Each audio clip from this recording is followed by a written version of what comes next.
Simple सा question ये कहता है all mosquito bite at night except, simple सा क्वेश्चन ये कहा गया है कि जनरली जो मॉस्किटो होते हैं वो हमें बाइट करते हैं, जनरली मॉस्किटो हमें बाइट करते हैं नाइट के टाइमिंग में, लेकिन एक ऐसा मॉस्किटो है जो कि नाइट के टाइमिंग में बाइट नहीं करता है, वो सो जाता है घर पे जाकर, दिन के टाइमिंग बाइट करता है, दिन के टाइमिंग में ही काटता है। तो कौन सा मॉस्किटो है जो कि केवल दिन के टाइमिंग में, डे टाइमिंग में ही बाइट करता है, नाइट टाइमिंग में बाइट नहीं करता? यानी फॉलोइंग ऑप्शन में से सभी ऑप्शन है जो कि नाइट टाइमिंग में बाइट करते हैं, लेकिन एक ऐसा ऑप्शन है जो कि एक्सेप्ट करके हमें निकालना है जो कि नाइट टाइमिंग में बाइट नहीं करता है, जितने भी बाइट करता है वो दिन के टाइमिंग में बाइट करता है। चलेगा, ऑप्शन के अकॉर्डिंग आंसर देना। पहला ऑप्शन यहां पर एडिज मॉस्किटो, सेकंड ऑप्शन यहां पर क्यूलेक्स मॉस्किटो, थर्ड ऑप्शन है यहां पर मानसूनिया, और फोर्थ ऑप्शन है यहां पर एनोफिलिन। चलेगा, आंसर आपको बताना है। चलेगा, जल्दी से आपको आंसर बताना है क्या इसका राइट आंसर है। कौन सा मॉस्किटो जो कि नाइट को बाइट नहीं करता है, बाकी सभी बाइट करते हैं?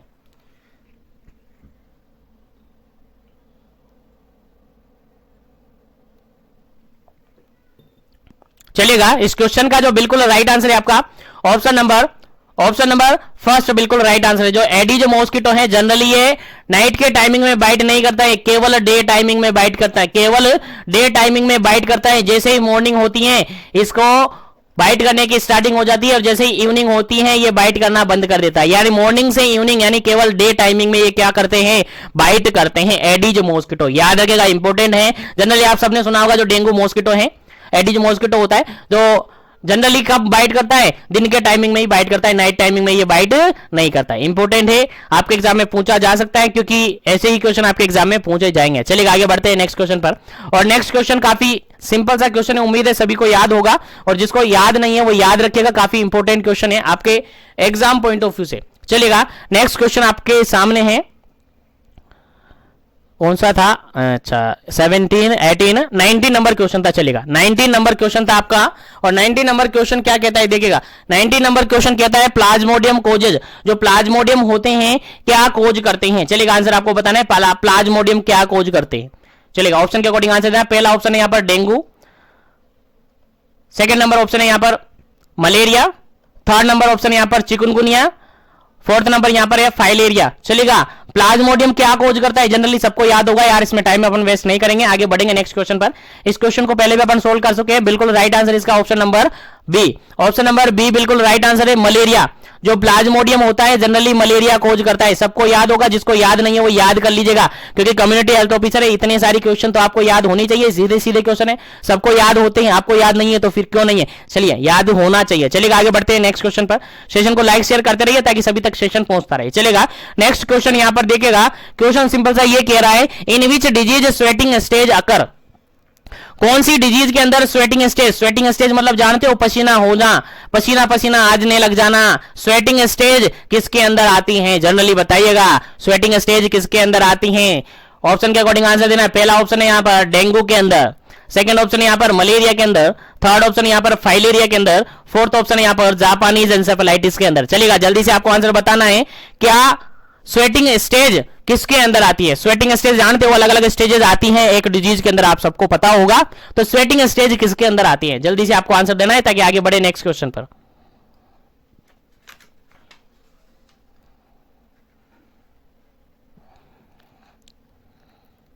चलेगा, इस क्वेश्चन का जो बिल्कुल राइट आंसर है आपका, क्वेश्चन का बिल्कुल राइट आंसर है आपका option number B. Option number B बिल्कुल राइट आंसर है। मलेरिया के अंदर स्वेटिंग स्टेज आती है, मलेरिया के अंदर स्वेटिंग स्टेज आती है। अगर आपने सुना होगा, अगर आपने पढ़ा है, अगर नहीं पढ़ा है तो पढ़ लीजिएगा, मैं बता रहा हूं।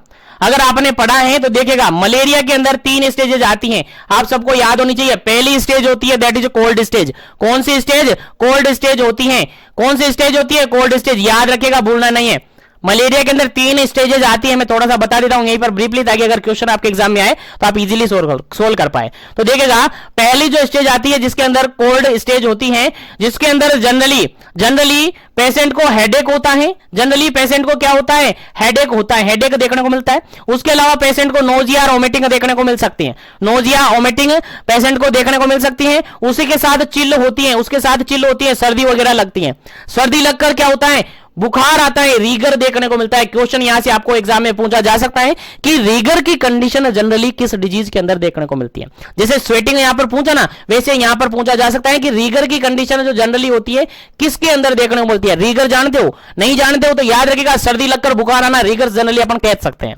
तो मलेरिया के अंदर रीगर कंडीशन देखने को मिलती है, याद रखिएगा, रीगर REGOR रीगर देखने को मिलती है। कहां पर देखने को मिलती है? मलेरिया के अंदर देखने को मिलती है।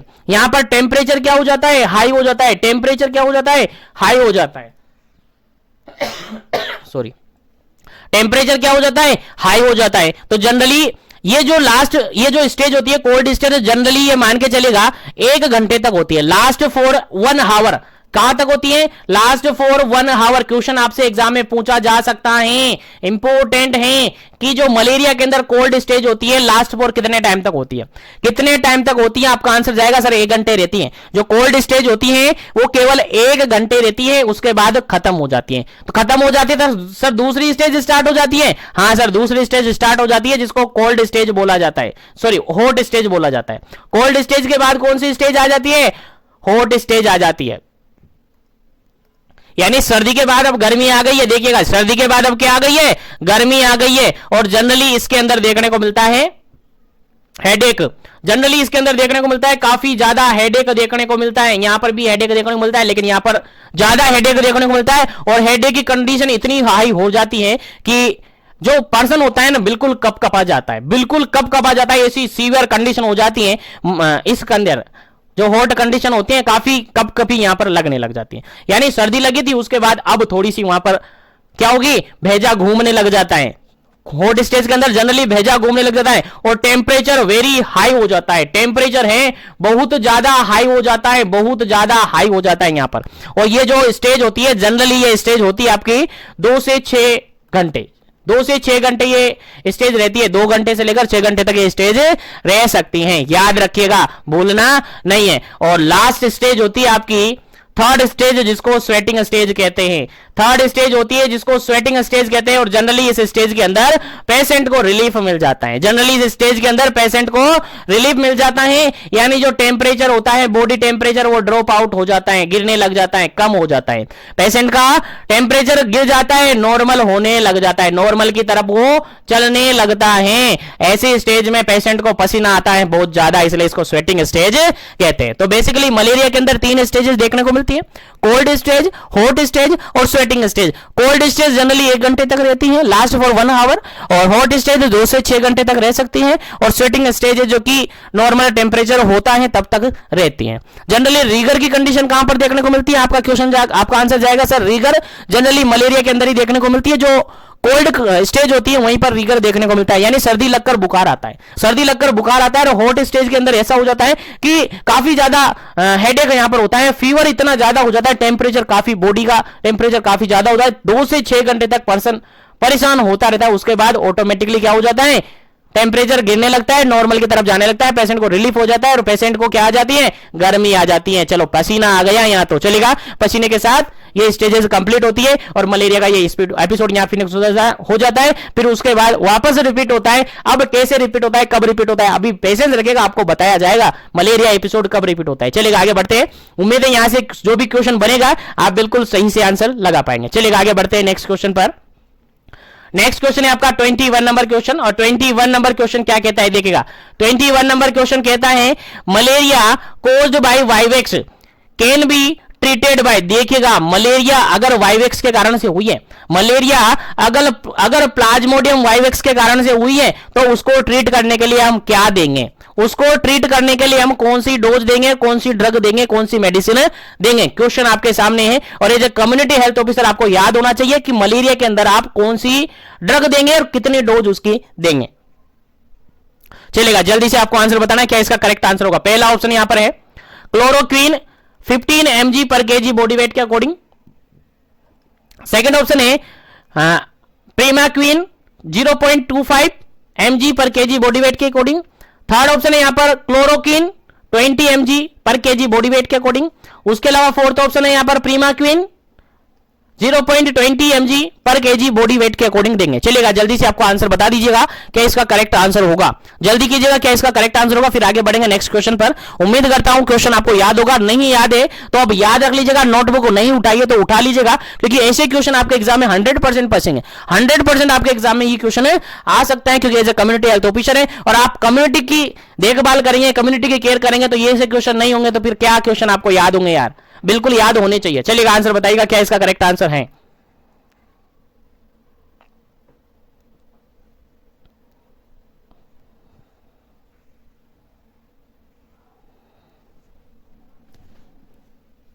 चलिए, इस क्वेश्चन का जो बिल्कुल राइट आंसर है that is option number B बिल्कुल राइट आंसर है। ऑप्शन नंबर बी बिल्कुल राइट आंसर है। क्या देंगे हम? प्रीमाक्विन देंगे 0.25 mg per KG body weight के अकॉर्डिंग। कितनी देंगे?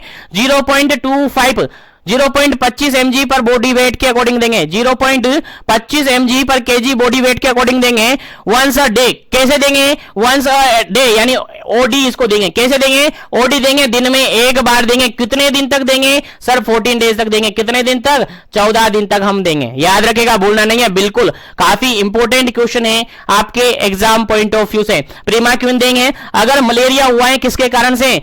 वाइवेक्स के कारण से, तो उस कंडीशन में पेशेंट को प्रीमाक्विन देंगे। कितना? 0.25 mg per KG body weight के अकॉर्डिंग ओडी के हिसाब से देंगे, यानी दिन में एक बार देंगे और 14 दिन तक देंगे। कितने दिनों तक? 14 दिन तक अपन इसको देंगे। अगर देखिएगा यहां पर आपको क्वेश्चन में ये नहीं देता, अगर ऑप्शन में ये नहीं देता और ऑप्शन में आपको देता कि क्लोरोक्विन 10 mg बॉडी वेट के अकॉर्डिंग देंगे। क्या देंगे? Chloroquine 10 mg per KG body weight के अकॉर्डिंग देंगे अपन। 10 mg per KG body weight के अकॉर्डिंग देंगे। अब देखिए ये वाला ऑप्शन यहां पर है कि नहीं है, देख लो। क्लोरोक्विन यहां पर 15 है तो कि गलत है, क्लोरोक्विन यहां पर 20 है जो कि गलत है। अगर यहां पर सही होता, अगर यहां पर 10 mg होता तो फिर अपन कंफ्यूजन हो जाती, क्योंकि दो ऑप्शन मिल जाता, जो कि होना नहीं होता है। तो आपको दोनों को याद रखना है, दोनों ड्रग्स आपको याद रखनी है। ऑप्शन में ये भी मिल सकती है, ऑप्शन में ये भी मिल सकती है। ऑप्शन में दोनों मिल जाएगी तो फिर उसके अकॉर्डिंग ऑप्शन आपका चेंज हो जाएगा। ठीक है, तो याद रखिएगा, अगर प्लाज्मोडियम वाइवेक्स के कारण से मलेरिया हुआ है, अगर प्लाज्मोडियम वाइवेक्स के कारण से मलेरिया हुआ है तो ऐसी कंडीशन में हम ट्रीटमेंट करते हैं, या तो उसको पेशेंट को देंगे, या तो पेशेंट को देंगे अपन प्रीमाक्विन 0.25 mg per KG body weight के अकॉर्डिंग ओडी में देंगे। कितने किस में देंगे? ओडी में, यानी डेली का एक डोज अपन देंगे। उसके अलावा कितने दिन तक देंगे सर? 14 दिन तक हम देंगे। अगर ये ऑप्शन में नहीं होता तो फिर क्लोरोक्विन देंगे 10 mg per KG body weight के according, 10 mg per KG body weight के अकॉर्डिंग देंगे। और कितने दिन तक देंगे? तो ये देंगे आप 3 दिन तक। कितने दिन तक देंगे? 3 दिन तक देंगे, और इसको भी ओडी देंगे, यानी दिन में एक बार देंगे और ओडी 3 दिन तक कंटिन्यू देंगे, 3 दिन तक देंगे। Chloroquine 10 mg per KG body weight के अकॉर्डिंग देंगे। तो याद रखेगा, दोनों आपको याद होनी चाहिए, दोनों आपको याद होनी चाहिए, भूलना नहीं है। अगर प्राइमेक्विन देंगे तो 0.25 mg पर केजी के अकॉर्डिंग बॉडी वेट के अकॉर्डिंग देंगे, ओडी देंगे, 14 दिन तक देंगे। और क्लोरोक्विन की बात की जाए तो 10 mg per KG body weight के अकॉर्डिंग ओडी देंगे, 3 दिन तक देंगे। याद रखिएगा, भूलना नहीं है। बार बार रिपीट कर रहा हूं इसका मतलब ये नहीं है, बार बार रिपीट कर रहा हूं इसका मतलब ये नहीं है कि ऐसे ही रिपीट कर रहा हूं, नहीं, आपको याद हो जाए इसीलिए मैं रिपीट कर रहा हूं। तो दोनों याद रखिएगा, आपको वाइवेक्स की कंडीशन है तो दोनों ड्रग दे सकते हैं, प्रीमाक्विन भी दे सकते हैं, क्लोरोक्विन भी दे सकते हैं। प्रीमाक्विन 0.25 mg per KG body weight के अकॉर्डिंग ओडी देंगे, 14 दिन तक देंगे। क्लोरोक्विन देंगे तो 10 mg per KG body weight के अकॉर्डिंग देंगे, ओडी देंगे और 3 दिन तक देंगे। याद रखिएगा, भूलना नहीं है, काफी इंपोर्टेंट है ये क्वेश्चन आपके एग्जाम पॉइंट ऑफ व्यू से। चलेगा, इसके अलावा अगर आपको जनरली कहा जाए कि यहां पर प्लाज्मोडियम जो हुआ है, मलेरिया हुआ है, वो वाइवेक्स के अकॉर्डिंग नहीं हुआ है, वाइवेक्स से नहीं हुआ है। प्लाज्मोडियम जो हुआ है वो फैल्सीफेरम के कारण से हुआ है। मलेरिया जो हुआ है वो पैल्सीपेरम के कारण से हुआ है। किसके कारण से हुआ है? पैल्सीपेरम के कारण से हुआ है। चलिएगा, अब बताइएगा आंसर क्या होगा। अब बताइएगा आंसर क्या होगा कि मलेरिया हुआ है लेकिन पैल्सीपेरम के कारण से हुआ है, तो हम उसको ट्रीट कैसे करेंगे? तो यहां पर कंबाइंड थेरेपी काम में ले सकते हैं, यहां पर जनरली कंबाइंड थेरेपी काम में ले सकते हैं। लेकिन एक ड्रग है जो कि आपको याद रखनी है, वो होती है आर्ट्रीमेसिनिन। क्या होती है? आर्ट्रीमेसिनिन। ठीक है, याद रखिएगा, आर्ट्रीमेसिनिन होती है जो कि हम देते हैं पेशेंट को। क्या देते हैं? आर्ट्रीमेसिनिन देते हैं जो कि हम पेशेंट को देते हैं। अगर मलेरिया किसके थ्रू हुआ है? पैल्सीपेरम के थ्रू हुआ है। कैसे? क्या देंगे? आरटी देंगे। RT, ARTEMESININ, आर्टेमिसिनिन, ठीक है, याद रखिएगा आर्टेमिसिनिन से हम उसका ट्रीटमेंट करेंगे। उसके अलावा हम कंबाइंड थेरेपी भी वहां पर दे सकते हैं। क्या दे सकते हैं? कंबाइंड थेरेपी भी दे सकते हैं। उसके अलावा जो भी एंटी मलेरिया ड्रग होती हैं वो अपन वहां पर देते हैं। तो बेसिकली यहां पर दोनों क्वेश्चन आपसे एग्जाम में पूछा जा सकता है। वाइवेक्स के अकॉर्डिंग मोस्टली पूछा जा सकता है। कॉमन क्वेश्चन है वाइवेक्स का। कॉमन क्वेश्चन क्या है वाइवेक्स का? अगर वाइवेक्स से नहीं पूछा जाए, पेल्सिफेरम से पूछा जाए, तो फिर यहां आपका आंसर होगा क्या देंगे? आर्टेमिसिनिन उसको देंगे। उसके अलावा अगर अदर कॉम्बिनेशन थेरेपी उसको दे सकते हैं। तो उम्मीद है यहां से क्वेश्चन के रिगार्डिंग जो भी क्वेश्चन आपसे एग्जाम में पूछा जाएगा आपका बिल्कुल राइट आंसर होगा। चलिएगा मैं आगे बढ़ता हूं नेक्स्ट क्वेश्चन पर। नेक्स्ट क्वेश्चन है आपके सामने, काफी इंपोर्टेंट है, देखिएगा काफी इंपोर्टेंट है क्वेश्चन। सिंपल सा है, वेक्टर ऑफ द कालाजार। कालाजार का वेक्टर क्या है? कालाजार किसके थ्रू फैलता है? चलेगा, क्वेश्चन का आंसर मैं ऑलरेडी बता चुका हूं, आपको आंसर याद होगा। नहीं याद है तो याद रखिएगा, बार बार बोल रहा हूं, बार बार रिपीट कर रहा हूं, इसलिए बोल रहा हूं ताकि आपके याद हो जाए, क्योंकि 100% मैं आपको बोल दूं, 100% मैं बोल दूं, आज का जो सेशन है और इस ब्लॉक के अंदर जितने भी मैं क्वेश्चन कराऊंगा बिल्कुल 100% आपके एग्जाम में बनेंगे। इनके बाहर कोई भी क्वेश्चन नहीं आएगा। भले एग्जाम होने के बाद आप बता दीजिएगा कि सर ये क्वेश्चन आपके सेशन से बाहर आया है, बिल्कुल नहीं आएगा, मैं बोल रहा हूं। चलिएगा, इस क्वेश्चन के अंदर पूछा है कालाजार का जो वेक्टर है, यानी कालाजार किसके थ्रू ट्रांसमिट होता है, क्वेश्चन ये से पूछा है। तो ऑप्शन के अकॉर्डिंग आंसर देना। पहला ऑप्शन यहां पर क्यूलेक्स मॉस्किटो, सेकंड ऑप्शन यहां पर सैंड फ्लाई, थर्ड ऑप्शन यहां पर एनोफ्लीज मॉस्किटो, फोर्थ ऑप्शन यहां पर एडीज मॉस्किटो। चलेगा, जल्दी से आपको आंसर बताना है क्या इसका करेक्ट आंसर होगा। चलेगा, जल्दी से आंसर बताना है क्या इसका करेक्ट आंसर होगा। काफी इंपॉर्टेंट क्वेश्चन है आपके एग्जाम पॉइंट ऑफ व्यू से, और क्वेश्चन पहले ही मैं रिपीट कर चुका हूं, पहले भी मैं इसका आंसर बता चुका हूं, तो आपको सही से आंसर देना है। फटाफट से कीजिएगा, जल्दी कीजिएगा।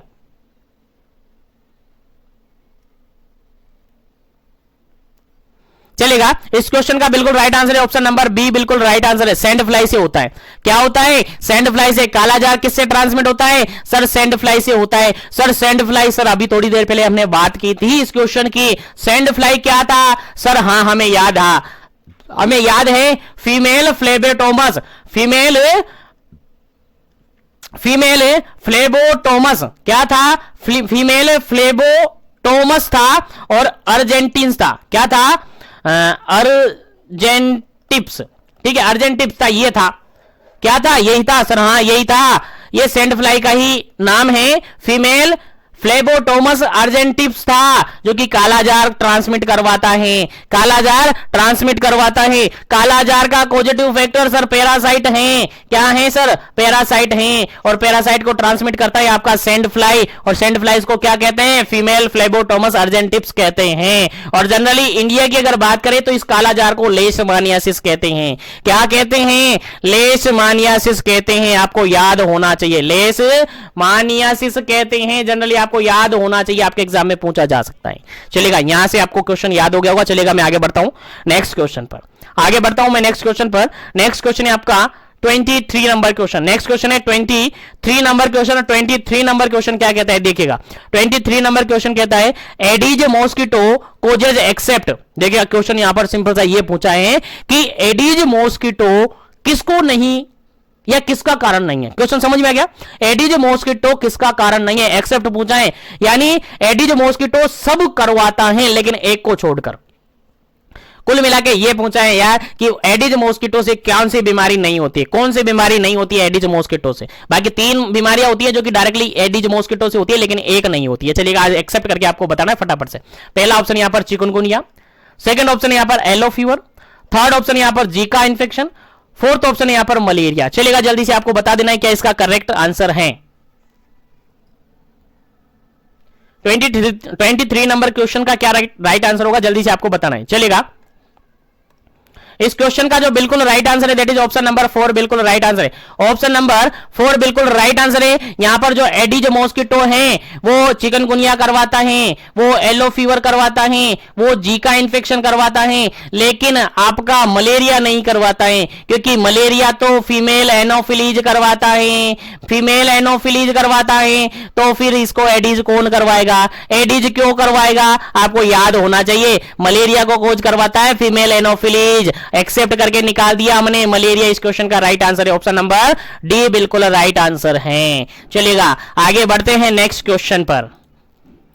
और सेशन को लाइक शेयर करते रहिएगा। जो भी कैंडिडेट अभी जुड़े हुए हैं सेशन को लाइक शेयर कर दीजिएगा ताकि सभी तक सेशन पहुंच जाए और सभी इन क्वेश्चन को अच्छी तरीके से समझ सके, पढ़ सके, क्योंकि मेरा टारगेट है सभी को पढ़ाना, मेरा टारगेट है सभी तक क्वेश्चन पहुंचाना, मेरा टारगेट है सभी को बेनिफिट देना और मैं मेरा 100% दे रहा हूं। आपको कितना लेना है आप अपने आप से पूछ लीजिएगा, चलेगा। और सेशन को लाइक शेयर करते हुए जो भी कैंडिडेट पहली बार चैनल पर विजिट कर रहे हैं ना, तो चैनल को सब्सक्राइब जरूर कर लीजिएगा ताकि इसी तरह के सेशन कंटिन्यू उनको मिल सके, चलेगा। नेक्स्ट क्वेश्चन है, person with first symptoms of malaria can transmitted infection from. देखिएगा क्वेश्चन सिंपल सा ये पूछा है, डायरेक्टली क्वेश्चन ये पूछा है कि ऐसा पर्सन जिसको जनरली क्या हुआ है, जनरली मलेरिया सिम्टम हुआ है, infection can transmitted from. Question समझ में आ गया, क्वेश्चन आपको समझ में आ गया वो क्या कह रहा है। क्वेश्चन सिंपल सा ये कह रहा है कि आपको इन्फेक्शन हुआ, आपको इन्फेक्शन हुआ किसका, मलेरिया का। तो पर्सन के अंदर फर्स्ट सिम्टम कब आएगा, किस दिन में आएगा, क्या फर्स्ट दिन में आएगा, क्या सेकंड दिन में आएगा, क्या थर्ड दिन में आएगा, क्या फोर्थ दिन में आएगा, कितने दिन के अंदर सिम्टम्स हैं जो कि जनरेट होगा। इन्फेक्शन हो गया आपका, मलेरिया हो गया आपके अंदर। Person with first symptom of malaria can be transmitted infection from. Infection जब हुआ है, इन्फेक्शन होने से कितने दिन बाद आपको मलेरिया का फर्स्ट सिम्टम देखने को मिलेगा। क्वेश्चन समझ गए, आंसर आपको बताना है फटाफट से। First day, second day, third day और फोर्थ डे, फटाफट से आंसर दीजिएगा क्या इसका करेक्ट आंसर होगा, फिर आगे बढ़ेंगे।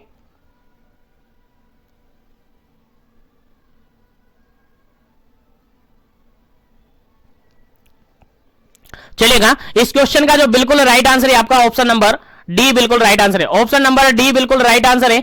जनरली जो फर्स्ट सिम्टम देखने को मिलता है मलेरिया का, वो कब देखने को मिलता है, फोर्थ डे पर देखने को मिलता है। और जनरली अपन इसको कहे तो ये थर्ड डे और फोर्थ डे कभी भी देखने को मिल सकता है। थर्ड डे और फोर्थ डे दोनों में कभी भी ये देखने को मिल सकता है, लेकिन फर्स्ट प्रायोरिटी में अगर अपन आंसर बता दे तो फोर्थ डे, क्योंकि थर्ड डे पर एग्जैक्ट पता नहीं चल पाता है कि मलेरिया है। तो फोर्थ डे अपन बिल्कुल सही मानते हैं। तो मलेरिया का जो फर्स्ट सिम्टम जनरली इंफेक्शन होने के बाद देखने को मिलता है वो फोर्थ डे पर देखने को मिलता है, चौथे दिन देखने को मिलता है। याद रखिएगा, भूलना नहीं है, इंपॉर्टेंट क्वेश्चन है आपके एग्जाम पॉइंट ऑफ व्यू से, चलेगा, आपको याद होना चाहिए। चलेगा, आगे बढ़ते हैं नेक्स्ट क्वेश्चन पर। लेकिन अगर देखेगा यहां से आपको फोर्थ नंबर ऑप्शन नहीं है, फोर्थ डे का कोई ऑप्शन आपको नहीं दिया है, तो फिर आपका आंसर क्या जाना चाहिए, थर्ड डे जाना चाहिए, क्योंकि थर्ड और फोर्थ डे पर इसका फर्स्ट सिम्टम देखने को मिल जाता है। कब देखने को मिलता है, एक तो थर्ड डे पर, एक फोर्थ डे पर। अगर थर्ड डे पर देखने को नहीं मिला तो फोर्थ डे पर तो देखने को मिल ही जाता है, ठीक है। तो फोर्थ डे को फर्स्ट प्रायोरिटी में अपन चूज करते हैं। पहला आंसर आपको क्या लगाना है, फोर्थ डे पर। अगर फोर्थ डे ऑप्शन में नहीं है तो फिर थर्ड डे आप लगा सकते हैं। उम्मीद करता हूं क्वेश्चन समझ में आ रहे होंगे। तो आगे बढ़ते हैं नेक्स्ट क्वेश्चन पर, लाइक शेयर करते रहिए। चलेगा, नेक्स्ट क्वेश्चन आपके सामने काफी इंपॉर्टेंट है, देखिएगा। क्वेश्चन कहता है 25 नंबर क्वेश्चन, और क्वेश्चन क्या कहता है देखिएगा, in patient with the filarial infection there is elevation in the level of anti filarial. देखिएगा, एंटी फाइलेरियल की अगर अपन बात करते हैं, ऐसा पेशेंट जिसको फाइलेरियल इंफेक्शन हुआ है, ऐसा पेशेंट जिसको फाइलेरियल इंफेक्शन हुआ है, तो उसके अंदर जनरली जो एंटी फाइलेरियल होती है उसका लेवल देखने को मिलेगा। किसका देखने को मिलेगा, किसका लेवल ज्यादा देखने को मिलेगा, किसका लेवल हाई देखने को यहां पर मिलेगा, एलिवेट देखने को मिलेगा। चलेगा, आपको आंसर बताना क्या इसका करेक्ट आंसर है। ऑप्शन नंबर फर्स्ट है IgG1, सेकंड ऑप्शन है IgA2, थर्ड ऑप्शन है IG4, फोर्थ ऑप्शन है IgA3। चलेगा, जल्दी से आपको आंसर बताना है क्या इसका करेक्ट आंसर होगा, जो कि एक टाइप का सीरोलॉजिकल टेक्निक से सीरोलॉजिकल टेस्ट माना जाता है, जिसके अंदर जब सीरोलॉजिकल टेस्ट करवाया जाता है उसके अंदर किसका लेवल एलिवेट देखने को मिलता है, किसका लेवल ज्यादा देखने को मिलता है। क्वेश्चन के अकॉर्डिंग आंसर समझ में आ गया होगा आपको। IgG1, सेकंड ऑप्शन है IgA2, थर्ड ऑप्शन है IgG4, तो फोर्थ ऑप्शन है IgA3। चलिएगा, आंसर आपको देना है क्या इसका करेक्ट आंसर होगा, आंसर आपको देना है फटाफट से। चलेगा, इस क्वेश्चन का जो बिल्कुल राइट आंसर है ऑप्शन नंबर सी बिल्कुल राइट आंसर है। अगर हम सीरोलॉजिकल टेस्ट करवाते हैं फाइलेरियल पेशेंट का, अगर किसी पेशेंट को फाइलेरिया हुआ है, एक रूटीन टेस्ट के अंदर अपन सीरोलॉजिकल टेस्ट करवाते हैं फाइलेरिया इन्फेक्शन के अंदर, तो उसके अंदर जो एंटी फाइलेरियल एलिवेशन देखने को मिलता है वो एलिवेट देखने को मिलता है आपका IgG4। क्या देखने को मिलता है, IgG4 जनरली एलिवेट देखने को मिलता है। याद रखेगा, भूलना नहीं है, काफी इंपॉर्टेंट क्वेश्चन है आपके एग्जाम पॉइंट ऑफ व्यू से। चलेगा, आगे बढ़ते हैं नेक्स्ट क्वेश्चन पर, आगे बढ़ते हैं नेक्स्ट क्वेश्चन पर। नेक्स्ट क्वेश्चन काफी सिंपल सा इजी सा क्वेश्चन पूछा हुआ है। आपको याद होना चाहिए, आपको समझ में आना चाहिए। क्वेश्चन क्या कह रहा है देखिएगा, according to WHO to manage the ADLA, ADLA क्या होता है, acute dermatolymphangioadenitis, angioadenitis first level care giver can give, यानी जो फर्स्ट लेवल केयर गिवर होता है, जो पहले लेवल पर केयर प्रोवाइड करता है ऐसे पेशेंट को, उसके अंदर क्या है, अकॉर्डिंग टू WHO बताना है। WHO ने मैनेज करने के लिए, ADLA को मैनेज करने के लिए कहा है कि फर्स्ट लेवल का जो केयर गिवर होता है पेशेंट को ये देगा, कौन सी मेडिसिन देगा और कितने डोज में वो देगा। आपको आंसर बताना है, आंसर क्या होगा, इसका एग्जैक्ट आंसर क्या होगा वो आपको बताना है। ADLA एक्यूट डर्मेटो लिम्फ एंजियोएडेनाइटिस, अगर ये है तो WHO के अकॉर्डिंग जो हेल्थ केयर प्रोवाइडर है वो पेशेंट को क्या देगा। ऑप्शन के अकॉर्डिंग देखेंगे तो सभी में इरिथ्रोमाइसिन है, लेकिन उसका डोज आपसे पूछा है कितना देंगे। पहला ऑप्शन आप देखेगा ओरल इरिथ्रोमाइसिन देंगे 1 ग्राम 3 टाइम देंगे, यानी TDS देंगे। क्या देंगे, TDS देंगे, TDS देंगे, 1 ग्राम है जिसको TDS अपन देंगे। उसके अलावा बी ऑप्शन है ओरल इरिथ्रोमाइसिन है जिसको 1 ग्राम है, इसको BD हम देंगे। क्या देंगे, BD हम देंगे। थर्ड ऑप्शन है ओरल इरिथ्रोमाइसिन है 2 ग्राम का, 2 ग्राम का है और इसको TDS देंगे। क्या देंगे, TDS देंगे। सेकंड फोर्थ ऑप्शन है यहां पर ओरल इरिथ्रोमाइसिन है 2 ग्राम का जिसको BD देंगे। बताइए अब आंसर बताइए क्या इसका करेक्ट आंसर है। इरिथ्रोमाइसिन 1 ग्राम देंगे, BD देंगे या TDS देंगे। सेकंड ऑप्शन है इरिथ्रोमाइसिन 2 ग्राम का है जिसको TDS देंगे या BD देंगे। आपको आंसर देना है फटाफट से, क्या इसका करेक्ट आंसर होगा, जल्दी कीजिएगा, क्या इसका करेक्ट आंसर होगा, आपको आंसर देना है फटाफट से।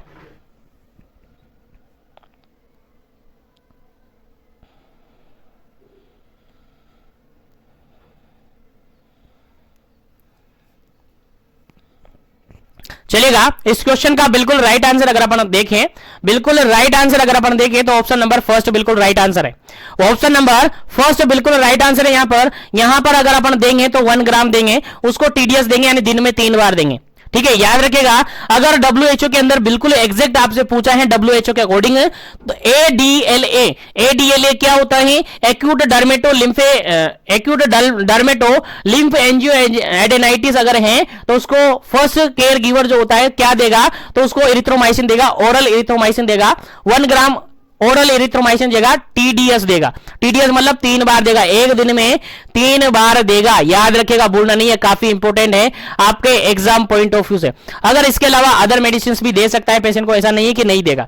अदर मेडिसिन दे सकता है लाइक पैरासीटामोल, अगर एनाल्जेसिक्स और फीवर, अगर फीवर और पेन वगैरह हो रखा है तो एनाल्जेसिक्स यानी कि पैरासीटामोल दे सकता है। और पैरासीटामोल को जनरली 1 ग्राम जो होता है उसको 3 से 4 बार देगा।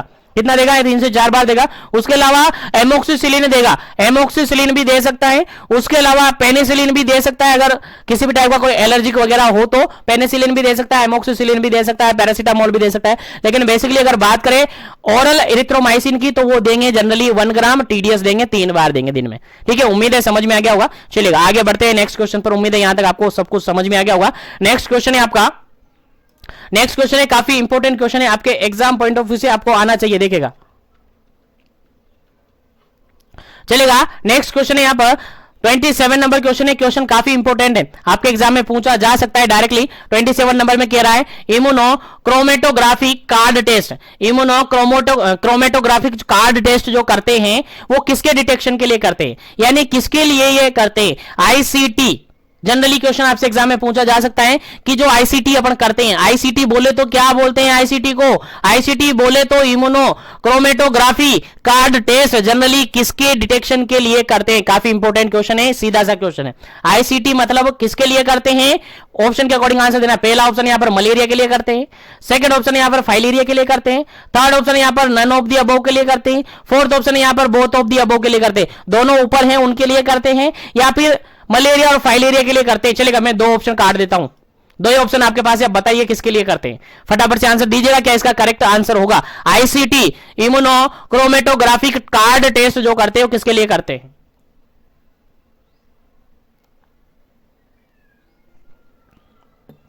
चलिए गाइस, क्वेश्चन का बिल्कुल राइट आंसर हो जाता है आपका option number second. Option number second बिल्कुल राइट आंसर हो जाता है। जो आईसीटी टेस्ट करते हैं वो फाइल एरिया की डिटेक्शन के लिए करते हैं। किसके लिए करते हैं? फाइल एरिया के डिटेक्शन के लिए करते हैं। इंपॉर्टेंट है, आपको याद होना चाहिए, गलत नहीं होना चाहिए। इसमें डिटेक्ट करते हैं वूचेरिया बैंक्रोफटाई को। क्या? वूचेरिया बैंक्रोफटाई को स्पेशल टाइप का क्या है ये? आईसीटी क्या है एक बार मैं यहीं पर बता देता हूं आपको। आईसीटी जो है यानी इम्यूनोक्रोमेटोग्राफिक कार टेस्ट है। जनरली अपन इसको कहे तो हाई सेंसिटिविटी और स्पेसिफिसिटी चेक करने के लिए, हाई सेंसिटिविटी चेक करने के लिए एक टाइप का टेस्ट है। ठीक है, टेस्ट है इम्यूनोक्रोमेटोग्राफी का कार टेस्ट होता है। हाई सेंसिटिविटी वगैरह इसके अंदर चेक करने के लिए काम होता है। उसके अलावा ये चेक करता है आपका वूचेरिया बैंक्रोफटाई को। किसको? वूचेरिया बैंक्रोफटाई को डिटेक्ट ये करता है। किसको चेक करता है? वूचेरिया बैंक्रोफटाई को डिटेक्ट ये करता है। और इसका जो टेस्ट किट है वो कॉमर्शियली अवेलेबल होता है। कॉमर्शियली टेस्ट किट अवेलेबल होता है, जैसे प्रेगनेंसी किट होता है वैसे ही इसका भी एक किट होता है जो कि कॉमर्शियली अवेलेबल होता है मार्केट के अंदर। ठीक है, आई थिंक समझ में आ गया होगा, तो याद रखेगा, इंपॉर्टेंट है। आईसीटी जो होता है वो फाइल एरिया के डिटेक्शन के लिए किया जाता है। चलेगा, नेक्स्ट क्वेश्चन की बात करते हैं। नेक्स्ट क्वेश्चन आपके सामने काफी इंपॉर्टेंट है, 28 नंबर क्वेश्चन है। और 28 नंबर क्वेश्चन कहता है Reye syndrome is caused due to the causes of the usages of. देखिएगा, रे सिंड्रोम जो जनरली होता है किसके ज्यादा यूज करने से होता है या किसका यूज करने से रे सिंड्रोम होता है। चलिएगा, जल्दी से आपको आंसर बताना है, क्या इसका करेक्ट आंसर होगा, फिर इसका राइट आंसर आपको बताया जाएगा। ऑप्शन के अकॉर्डिंग आपको आंसर देना है। Reye syndrome is caused due to the use of, किसके यूज करने से रे सिंड्रोम जनरली देखने को मिलता है। पहला ऑप्शन है यहां पर पैरासीटामोल, सेकेंड ऑप्शन है यहां पर एस्प्रिन, थर्ड ऑप्शन है यहां पर आइबुप्रोफेन, फोर्थ ऑप्शन है यहां पर मैनिटोल। चलेगा, जल्दी से आपको आंसर बताना है क्या इसका करेक्ट आंसर होता है। चलेगा, जल्दी से आपको आंसर बताना है क्या इसका करेक्ट आंसर होता है। जल्दी कीजिएगा, क्या इसका करेक्ट आंसर होता है।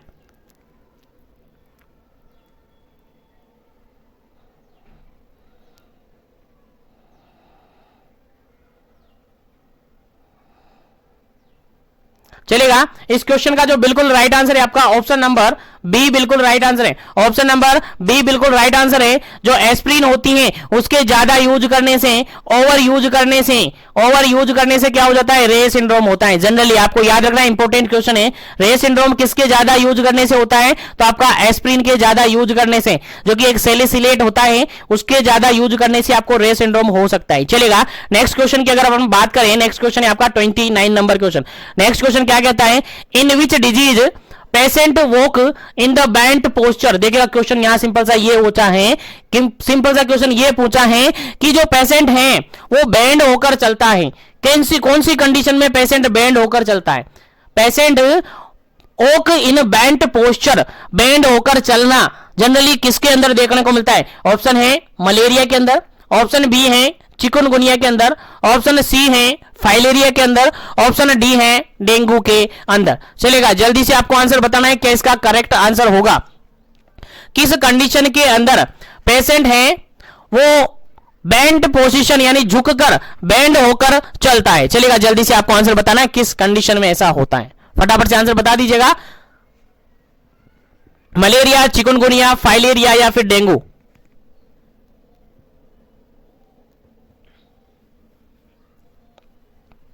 चलेगा, इस क्वेश्चन का जो बिल्कुल राइट आंसर है आपका ऑप्शन नंबर सेकंड बिल्कुल राइट आंसर है। चिकनगुनिया के अंदर पेशेंट बैंड पोजीशन में चलता है। क्यों चलता है? क्योंकि यहां पर सीवियर क्या होता है? जॉइंट पेन देखने को मिलता है। क्या होता है? सीवियर जॉइंट पेन होता है। और सीवियर जॉइंट पेन होता है, इसीलिए पेशेंट बैंड पोजीशन में बैंड होकर चलता है, बैंड पोजीशन में वॉकिंग करता है। क्यों करता है? क्योंकि उसको सीवियर जॉइंट पेन होता है, यानी उसके जॉइंट पेन होता है, जिसके कारण से क्या होता है?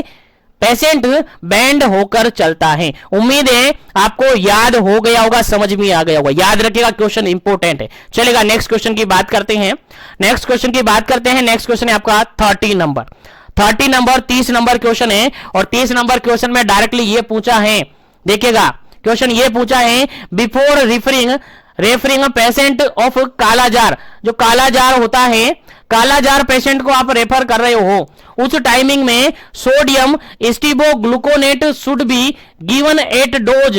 कितनी डोज सोडियम स्टीबो ग्लूकोनेट की दी जानी होती हैं। चलेगा, जल्दी से आपको आंसर बताना है क्या इसका करेक्ट आंसर होगा। जब आप ऐसे पेशेंट को रेफर कर रहे हो, कैसे पेशेंट को, जिसको काला जार है, जिसको काला जार है, और काला जार बोले तो लेशमानियासिस है, पेशेंट को लेशमानियासिस है यानी पैरासाइटिक इंफेक्शन है जो कि सैंड फ्लाई से होता है।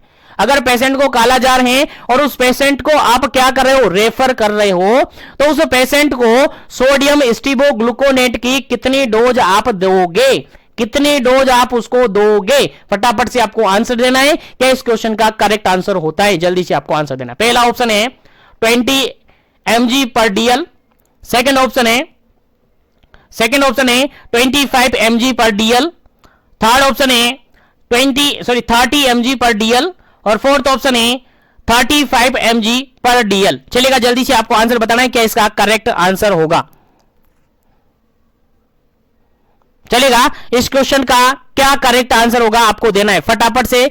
सोडियम स्टीबोग्लूकोनेट की कितनी डोज आप देंगे।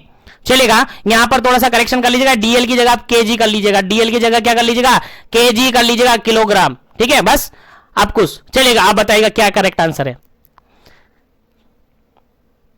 चलेगा, अगर पेशेंट को काला जार है यानी लेशमानियासिस है और उस पेशेंट को आप प्राइमरी केयर देकर पेशेंट को रेफर कर रहे हो, पेशेंट को क्या कर रहे हो, रेफर कर रहे हो, तो पेशेंट को आप देते हैं ऑप्शन नंबर फर्स्ट 20 mg, कितने 20 mg per KG body weight के अकॉर्डिंग आप उसको क्या देते हैं, सोडियम स्टीबोग्लूकोनेट देते हैं। और एक दिन के अंदर मैक्सिमम आप अगर बात करें, एक दिन के अंदर मैक्सिमम सोडियम स्टीबोग्लूकोनेट की बात करें तो 850 mg पर डे के अकॉर्डिंग दे सकते हो, यानी एक दिन में आप कितना सोडियम स्टीबोग्लूकोनेट दे सकते हो पेशेंट को, 850 यानी 850 आप दे सकते हो, 850 mg पर डे के अकॉर्डिंग दे सकते हो, इससे ज्यादा नहीं देना है, इससे कम दे सकते हो, ठीक है। तो किस लेवल पर आप देते हैं, याद रखिएगा, कालाजार पेशेंट है और कालाजार पेशेंट को आप ट्रांसफर कर रहे हो, रेफर कर रहे हो, तो उसको डोज कितनी देते हैं, 20 mg per KG body weight के अकॉर्डिंग दे देते हैं। और एक दिन में मैक्सिमम कितनी देते हैं, क्वेश्चन यहां से भी पूछा जा सकता है आपसे, 850 mg डोज आप देते हैं एक दिन में पेशेंट को। उम्मीद करता हूं यहां तक सभी क्वेश्चन आपको समझ में आ गए होंगे, लेकिन इस सेशन को अपन यहीं पर फिनिश करेंगे, रिमेनिंग क्वेश्चन को अपन नेक्स्ट सेशन के अंदर जल्द ही सोल्व कर देंगे, यानी कल के सेशन के अंदर, नेक्स्ट सेशन के अंदर सोल्व कर देंगे। उम्मीद है सभी क्वेश्चन आपको अच्छे लगे होंगे, समझ में आ गए होंगे, और सेशन को ज्यादा से ज्यादा लाइक कीजिएगा, ज्यादा से ज्यादा शेयर कीजिएगा। जो भी चैनल पर पहली बार विजिट कर रहे हैं, चैनल को सब्सक्राइब कर लीजिएगा, बेल आइकन कॉल पे प्रेस कर लीजिएगा, ताकि इसी तरह के सेशन कंटिन्यू आपको मिलते रहे।